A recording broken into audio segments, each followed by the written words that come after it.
nearly 3 years after the designation of the monument.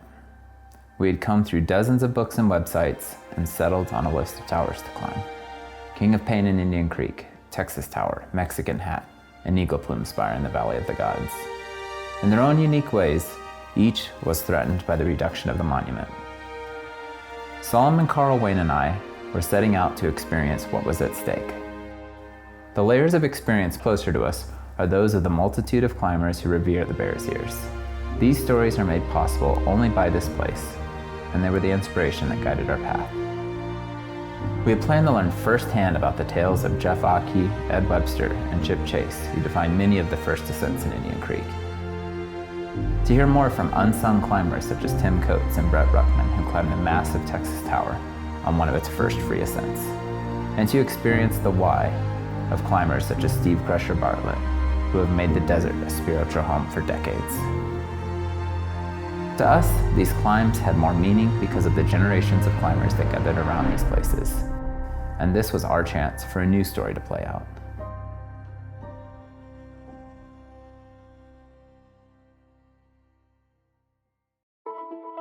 The group convened at the Bridger Jack Spires with the goal of experiencing some of the origins of Bears Ears climbing. Things started a little more civilized. We wanted to kind of have like a little bit of a warm-up to get the whole team working together. As soon as I heard Bears Ears, I was pretty much sold because I've done a lot of backpacking out there and just know how awesome of an experience that place is. I want to focus on exploring the Southwest, exploring the desert, climbing more towers, because I love that, just the rich history of the area, cultural significance, and just the adventure of it. So we picked King of Pain Tower as our first real objective. It's like the highest point along the Bridger Jacks. It was a really cool special route. It kind of had every kind of thuggy crack climbing you wanted, and you end up on top of the right-hand summit.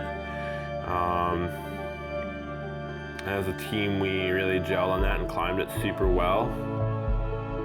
To make the most out of the daylight that remained, we agreed to climb another tower before the sunset at Indian Creek, Sunflower Tower. The last pitch I think I got, which was the summit pitch, which was, you get on the top of these things and the rock quality is never as good as you want it to be, but the adventures is everything you could ask for. So, yeah, that experience is hard to beat, but especially when you get to the top and you get a 360 panorama of the whole Bridger Jacks area and Indian Creek, and you can see out over towards the Needles. It's just great. After climbing several towers at the creek, the group had come together as a team. The experience couldn't have been better. Perfect weather, classic climbs, and summit dances. We were certainly committed to pushing the project forward, but who were the people that lined our guidebooks, such as Desert Rock, and what motivated them to climb throughout this landscape? As the sun set, we returned to camp to warm up, share stories over a fire, and mentally prepare for our journey to the wilder side of the Bears Ears. And then it was a little later on that I started climbing out there with Ed Webster. He was the first one to take me to the Bridger Jack Spires, where our first route together was the King of Pain, Vision Quest, I think was the name of our route. He brought me kind of as his secret rope gun. My partnerships with my Canyonlands compatriots were, at the time, I really took them for granted. And I look back now at those adventures that we were having. They were the finest climbing experiences of my life. And so that value has really grown over the years. All of us had read the Carlos Castaneda books, to a greater or lesser extent had this sense of ourselves as, kind of spiritual, psychological warriors out there exploring our psyches. Things that really strikes me is I wish I knew then just how rare and magical those experiences were that we were having. I sometimes would prioritize an objective, and I think of that now, and it's like, what the fuck, what's wrong with you? You know, like, you know, I don't think it was just me who was that way. We were all a little bit that way. But what really strikes me is that those friendships have just really grown. Those experiences have really grown in value. And maybe that's the way it is, that you don't understand a magical, once-in-a-lifetime experience while it's going on. You're just sort of completely in the moment. You're just completely living it side by side with another warrior.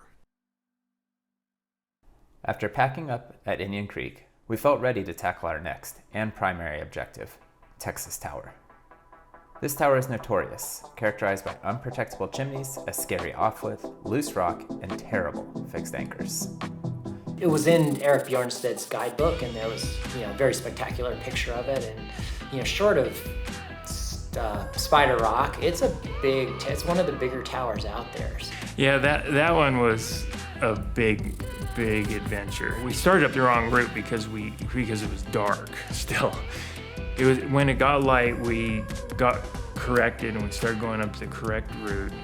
And I still hadn't opened my pack and got out all of my rock shoes and stuff. And I opened the pack, and out of the pack, I pull 2 right shoes.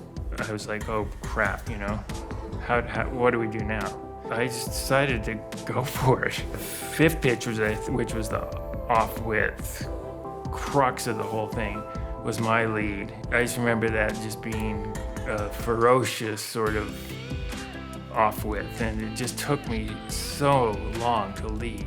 And from there, I just remember, a couple hundred feet of big run-out scary chimneys to the top. You need to be young and really semi-crazy to embark on some of these things. So of course Brett is such an amazing climber that he was able to free that pitch, with an approach shoe on one foot and a climbing shoe on the other foot. His shoe situation did not help. It was just Brett's determination to get up the thing. Yeah, I do think it helped. Maybe future climbers should try.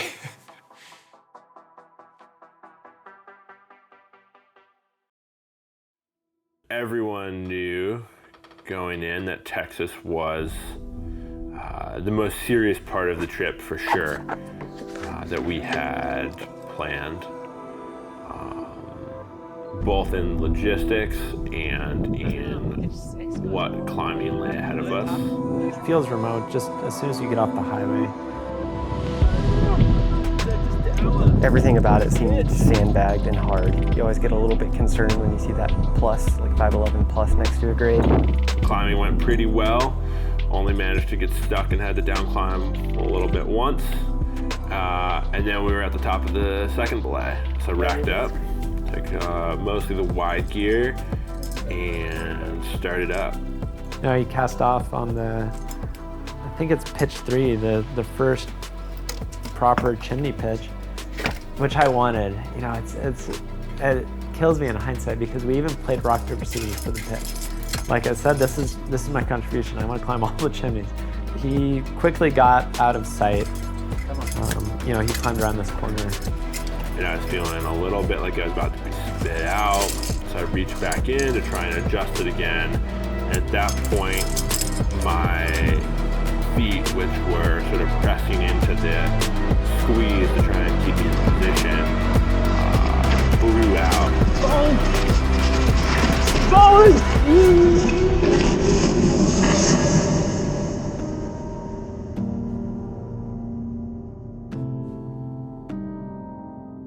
How can I help? I'm good. Okay. You okay?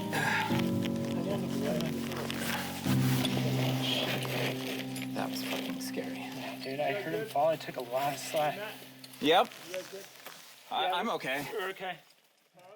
Yeah, I'm okay.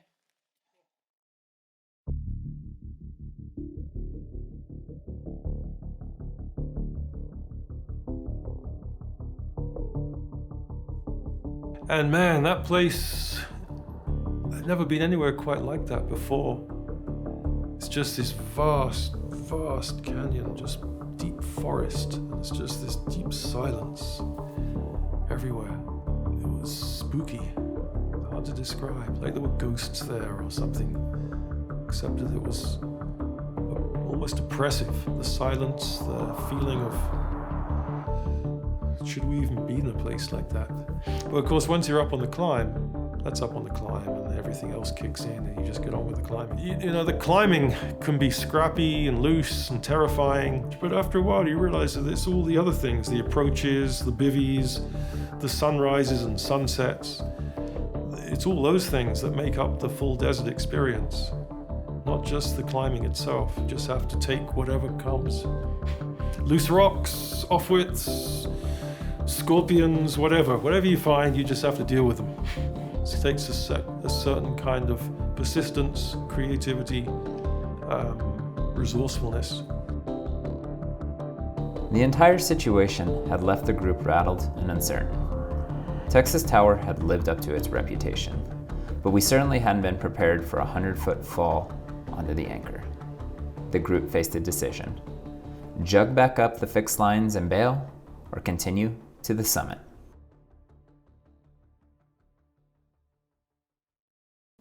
After debating over breakfast, we decided to go for it as a team of 3, Carl, Wayne, and I.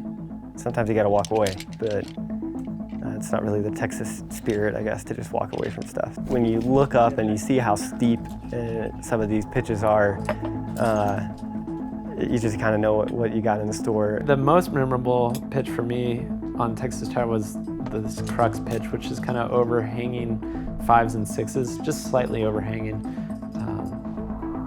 And it was hard. And I could hear the conversations going on the wall because it was a really quiet canyon. And I could hear my friends battling their way up this tower, and I was rooting for them down there. But it was also kind of a bad feeling because I knew if anything went wrong up there that I wasn't in any position to really lend them any assistance. You know, you're running it out whole pitches with maybe a piece or two, and unfortunately I've climbed enough chimneys that I know that's kind of standard affair. It's just don't fall. It's not that hard. Just don't freak out. Don't. You know, I think at one point you're inside this chimney, and you can actually see all the way through to the other side of Texas Tower. I remember just ripping off a huge flake that fell into my lap and just obliterated into sand when it hit my lap. Ultimately, we summited Texas Tower, but the light was quickly disappearing. That's very good. Made it alive. Yeah! Broken bones. The reality of the cold, late autumn day had set in. The route had seemed a little crazy, one we all knew would be seared into our memories. All right. Nap time? Let's get out of here.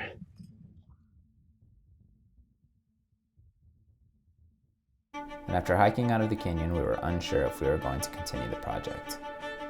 But after some rest, the group decided to head down the Mexican Hat to head up the short and easy Bandito route. Yeah, so I hiked out there, and as soon as I started aiding it, you know, you're pulling over the hat, you're under the sombrero, pulling over it, and it was all core, and I could just feel stuff in my rib cage shifting, and it was so painful. Except we got off that night and something was wrong. Something was clearly wrong. My breathing felt more labored than it had been. I was pretty short of breath.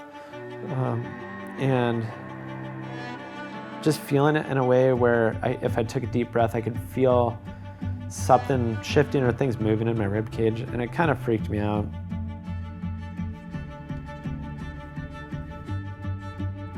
Yeah, I remember sitting there and the doctor came with my x-ray results and he told me, "You're good to go, nothing's wrong." And I asked him, I'm like, "Doc, why do I hurt so bad? If you're telling me everything's fine, why am I in such excruciating pain?" And I love this, what he told me. He said, well, real calm, he said, "Well, you know, everybody experiences pain differently." And I'm like, okay, got it. Thank you, that's doctor speak for get out of here.